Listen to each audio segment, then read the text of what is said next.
All right, so hopefully you guys are able to see this.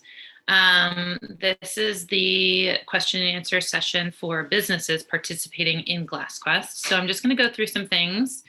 I first of all want to thank all of you as participating businesses for taking part in GlassQuest this year, but especially our 2021 sponsors that sponsor the event and keep everything moving. So some dates and logistics information. The GlassQuest starts on February 12th, runs through Sunday, which is a Friday, runs through Sunday, February 21st. The website is right here. That has a lot of important information on there. And this year we have over 400 limited edition balls to be found, 411 to be exact. My contact information is here. So if you have any questions, my cell phone is there, as well as the Camino Visitor Center for the Chamber and my email. So if you have questions as you're going through this, please just reach out. I'm happy to answer any questions that you have. Marketing materials. We had a really fun time this year doing the poster. That's beautiful photography is thanks to Visual Photography, who's one of our sponsors that took the picture, and that's Mark and Marcus Ellinger, who are of course the artists that create the beautiful glass balls for us. So it was really fun to be able to feature them. You also should have in email some social media squares like this that you're welcome to use and share. The Facebook event is on there. So we just want to encourage you, hang the posters up, share it on social media. Our social media for GlassQuest has its own Facebook and Instagram pages, and we've got over 5,000 followers. So it's incredibly, incredibly active, especially as we get closer to the event. The other thing you can do is you can use this graphic and create your own event on Facebook as well. So no later than the 11th, which is the day before the event starts, make sure you familiarize yourself with the GlassQuest booklet. We do not have printed versions of the booklet this year. It's only digital. You can find it on our website. And we also have the GlassQuest app. So make sure you look at the booklet, make sure your information is correct in the app. We cannot correct anything or change anything in the booklet at this point, but we can change information on the app. That's just kind of happens live. So if you have any changes to your business information that's on the GlassQuest app, then just email me your changes and I can make it happen. One thing is to make sure you train all of your employees with this information as well. It's important that anyone staffing your business knows what's about to happen during GlassQuest. Also make sure you match your glass ball. On the bottom of your glass ball, there's gonna be a number. The limited edition ones all have a number. Make sure to match that with the certificates we gave you. Sometimes we get the numbers wrong.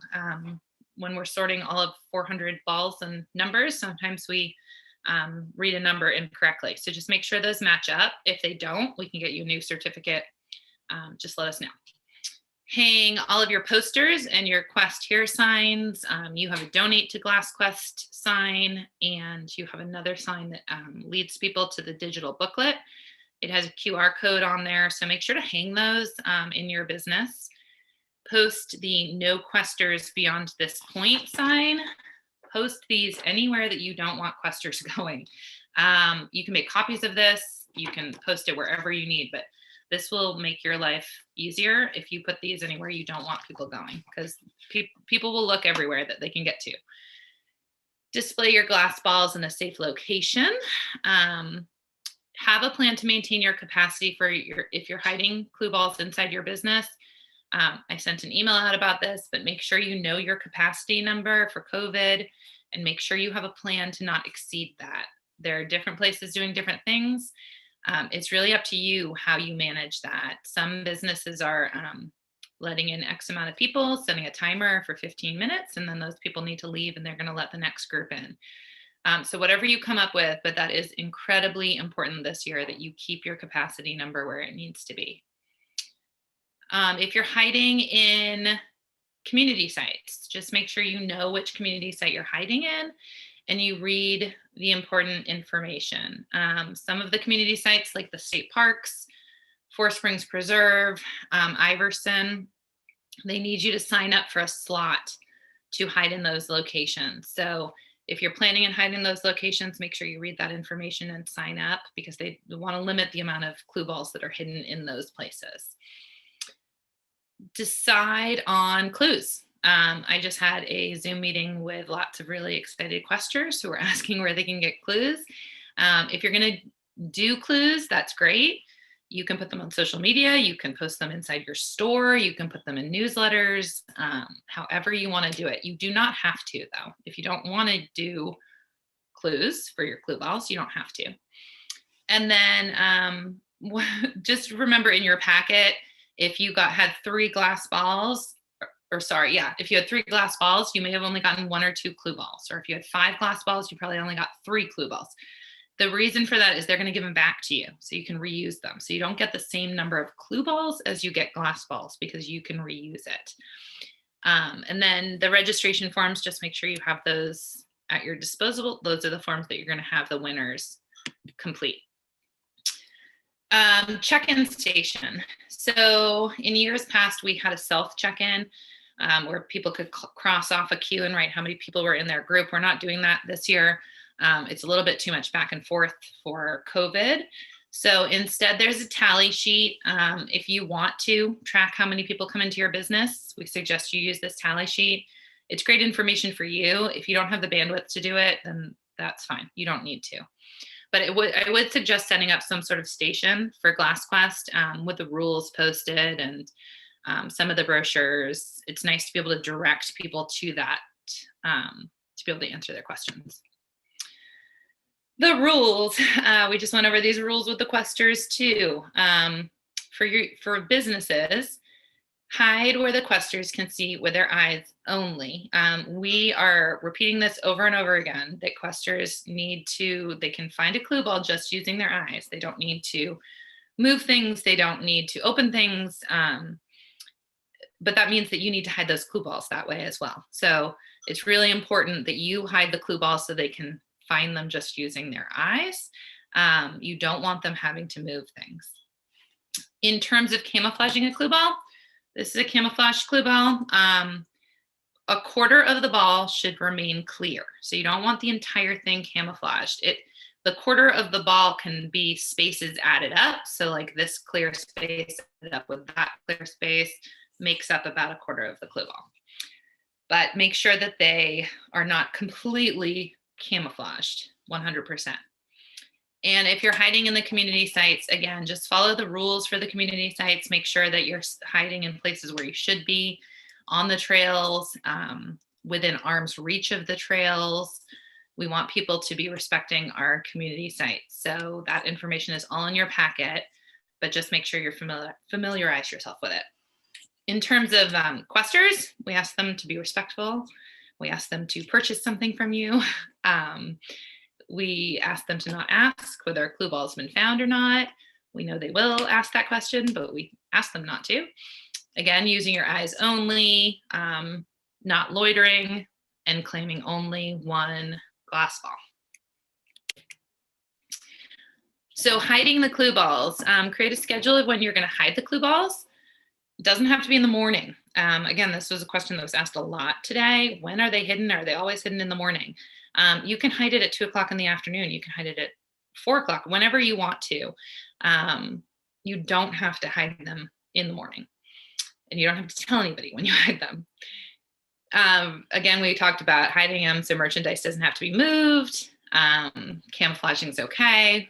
Only hide 1 at a time. Don't hide multiple clue balls at the same time. And make sure that inside the clue ball, you put your business information, especially if you're hiding in the community sites. But make sure to put, congratulations, you found this clue ball, come to this business during these hours, or call this phone number to claim it. And clues, again, optional, but questers love them. So if you want to increase your social media traffic or your newsletter sign up or website traffic, I would encourage you to come up with clues if you can. The guidebook. So the guidebook is in digital format only this year. We do not have printed versions, and we don't have passports. So that was just too much back and forth. In lieu of the passport, for a discount, questers are going to show the GlassQuest app on their phone. That will get them a discount to buy an unlimited ball. And then if they check in online, it will substitute for the drawing that we do on St. Patrick's Day. So there's a link here. It'll take you directly to the digital booklet and to the quest or the check-in form if you need it. The GlassQuest app is live both on the App Store and Google Store. Again, check your business information, make sure that it's all correct, make sure the little dot on the map is correct. It integrates with Google Maps so people can get directions to your business. It has frequently asked questions. It has the community sites. There's a lot of information in this app. So again, if there's anything that doesn't look right to you for your business, just let me know. And then after the event, so you made it. So first take a deep breath that you made it. And then on Monday, we're going to ask you to bring the following back to the Camino Center. The bags that you got all of your materials in, we do reuse those every year. Any of your clue balls, even if they're camouflaged, we save some of the really great ones to show people as examples. And if you did do check-in data, we ask that you just make a copy of that and share it with us. We'd love to see it, as well as the winner registration sheets. The winner registration sheet you can also fill in online. That's on the GlassQuest site. It's password protected, and you have the password on a sticky note in your packet. So if you would rather fill that in online, then you don't have to hand in your winner registration sheets. And then post-event, we'll be sending you a survey by email. And I know everyone's always kind of exhausted after the event, but giving us feedback on what worked, what didn't work, any suggestions is really, really important. So that will be coming your way towards the end of the event. So that's all that I have. So I'm going to stop sharing.